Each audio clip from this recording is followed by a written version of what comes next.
I'm Jessica Castro. When you're rushing to start your day, we're chasing a story. When it's breaking, changing, trending, this live desk is your real-time news feed. There's nothing typical about the Bay Area. We're not your typical morning team.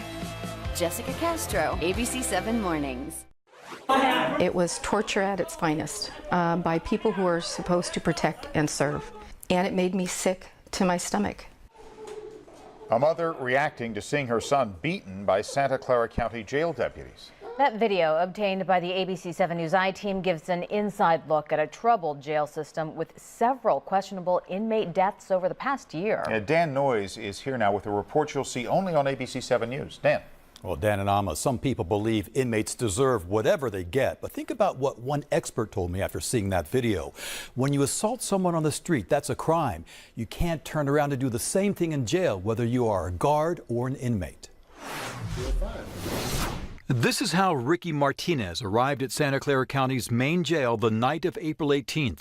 Within minutes, he was bloodied and bruised by guards. To me, it's 100% a setup from the get-go, and it was decided before he got there. Martinez's attorney tells me it all began at the county's other jail, Elmwood.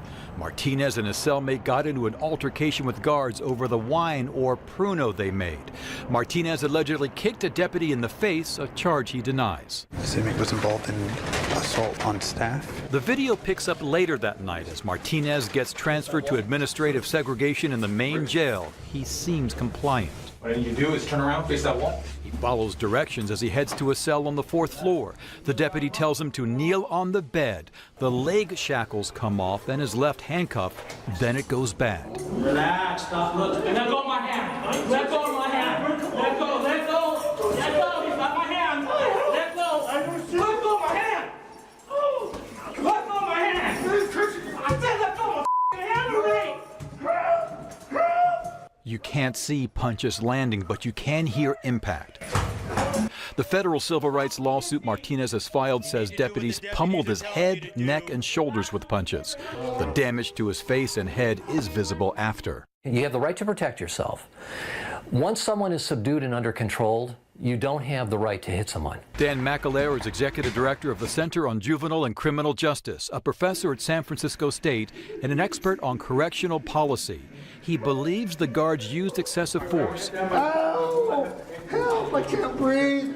And is troubled that they made Martinez walk backwards and held his head down for nearly 10 minutes, even though he complained he couldn't breathe. Sad to say, it's not unusual to have a staff retaliation against an inmate, a hidden retaliation that's off the books. You keep assaulting staff, you're going to have some problems. Sir, please.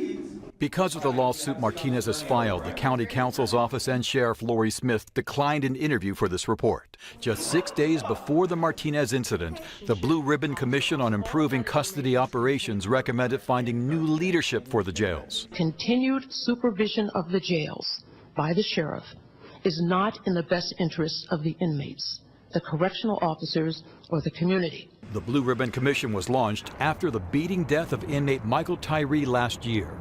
3 guards have pleaded not guilty to murder charges. Martinez's mother says everyone has rights, even a repeat felon like her son, who came to jail this time facing assault with a deadly weapon and drug charges. I know society looks down at anybody who's incarcerated or jailed, but they're humans just like you and I. They could be your family member. They had me cuffed up and they kicked my ass. And right now they're doing it to her son, but you don't know that it isn't going to be your cousin or your favorite uncle or someone else another day. The sheriff has launched an internal affairs investigation into what happened. Robert Powell wants you to know that Martinez passed a lie detector test when he said he did nothing to incite the violence in that cell. Polygraphs are usually not allowed as evidence in court. I'll keep track of this case, Dan and Amma. All right. Thank you, Dan.